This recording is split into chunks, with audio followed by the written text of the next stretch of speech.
get into a time machine and travel back to 1969, you'd see something spectacular. What you're looking at isn't some random desert, it's one of the most powerful waterfalls, completely dry in the summer and fall of 1969. The American side of Niagara Falls stayed without water. It lasted 6 months. Researchers wanted to study the rock face of the falls. They were afraid it was going to become too unstable because of erosion. Erosion is the process when natural forces such as water and wind wear away earthen materials. For example, if you see glacial ice become muddy, it means erosion is happening. 3 waterfalls that cross the international border between Canada and the United States together makes something we know as the magnificent Niagara Falls. The 3 waterfalls are the Horseshoe Falls, the American Falls, and the Bridal Veil Falls in order from largest to smallest. The American Falls are fully on the American AI, while the Horseshoe Falls are primarily on the Canadian side, divided by Goat Island. The Bridal Veil Falls, the smallest of them all, are on the American side but separated from the others by Luna Island. Don't America and Canada have a cool natural border? Many didn't believe we could actually go against wild nature and stop such insane amounts of water from flowing, but we did it. It took a 600-foot dam across the enormous Niagara River to really shut down these astonishing falls. This means they had to divert 60,000 gallons of water every second so that the remaining flow traveled over the biggest Horseshoe Falls. Yup, the ones that are completely on the Canadian side of the border. Over 27,000 tons of rock were used to construct the dam, and more than 1,000 trucks carried that rock back. In the hot summer of '69, on June 12, the American Falls stopped after their continuous flow for more than 12,000 years, so the Horseshoe Falls then took the extra flow and absorbed it so that research could be done. But the locals were still worried. They knew it wasn't possible to control such amounts of water. They were afraid the water might take a different route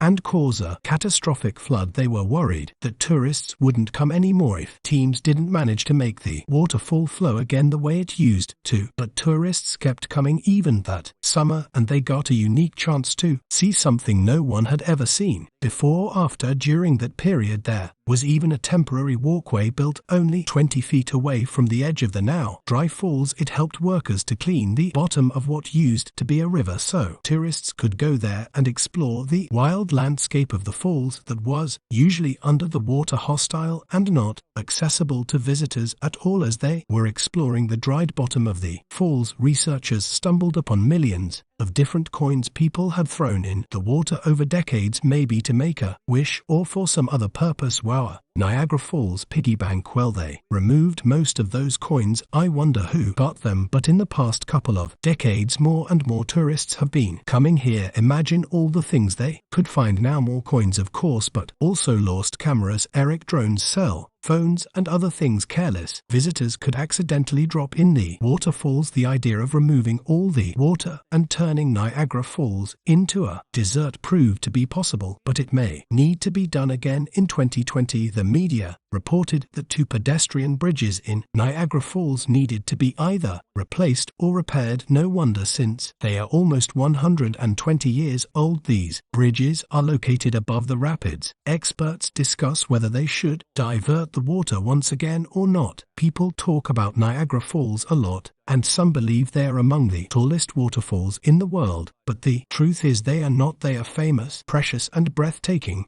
But when it comes to hype, there are nearly 500 other waterfalls across the globe that are taller than Niagara. Let's take Angel Falls in Venezuela, for example. There are more than 3,000 feet tall, but what makes Niagara Falls so special, among other waterfalls, is the amount of water that flows over them. Very high waterfalls don't usually have great amounts of water. The combination of all those huge amounts of water and the height is what makes Niagara Falls so breathtaking. Also, they might be some of the fastest moving waterfalls on our planet. The Niagara River appeared after the last ice age, together with a whole Great Lakes basin. The Niagara River is part of it. 18,000 years ago, I wasn't around then. This awesome waterfall didn't exist. Ice sheets covered the area of southern Ontario. They were 1 to 2 miles thick. As the ice sheets were moving southward, they created the basin of the Great Lakes. Then they melted, releasing enormous amounts of water into the basins. Generally, the water we drink is fossil water, only 1% of it renews through the year, with the remaining 99 coming from ice sheets. The Niagara Peninsula hasn't been beneath the ice for nearly 500 years. As the ice melted, the resulting water started to flow down through what later turned into Niagara River, Lake Erie, and Lake Ontario. It took a lot of time, but the water eventually eroded cliffs and formed these spectacular falls. Now, you might have noticed that the Niagara River is amazingly green. This specific color tells us how powerful the water is when it comes to erosion. Every minute, Niagara Falls spews over 60 tons of dissolved minerals. All that, together with dissolved salt and finely ground rock, makes the color so magnificent. People who live in the United States and Canada, or more precisely over 1 million people who have access to the area, use the waters of Niagara River for different purposes. For example, fishing, getting drinking water, doing recreational activities including swimming, boating, and bird watching, producing hydroelectric power,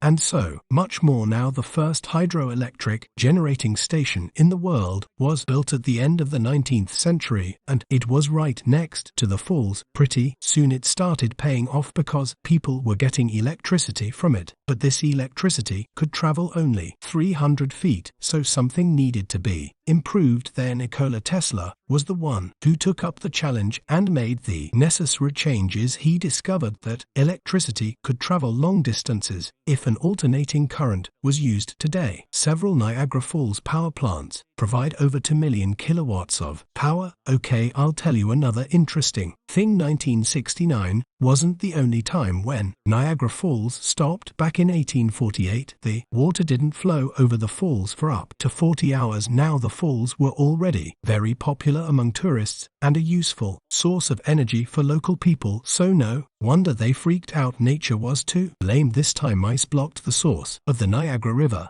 An American farmer was the first one to notice it. It was March 29th, and he went for a walk right before midnight. Soon he realized he couldn't hear the powerful roar of the falls. He quickly went to the edge of the river and stood there in shot. There was hardly any water. Factories and mills had to shut down because they depended on that water. Turtles were just wandering around. Fish didn't survive. Some people took a walk on the river bottom, taking little things they could find there as souvenirs. But 2 days later, on March 31st, people heard a distant rumbling coming from up river. It was getting nearer and louder until a wall of water appeared in front of their eyes, and one of the world's greatest attractions that millions of tourists visit every year was back in business again. Magnificent, and in the end invincible, as it should be. That's it for today. So hey, if you pacified your curiosity, then give the video a like and share it with your friends. Or if you want more, just click on these videos and stay on the astonishing game.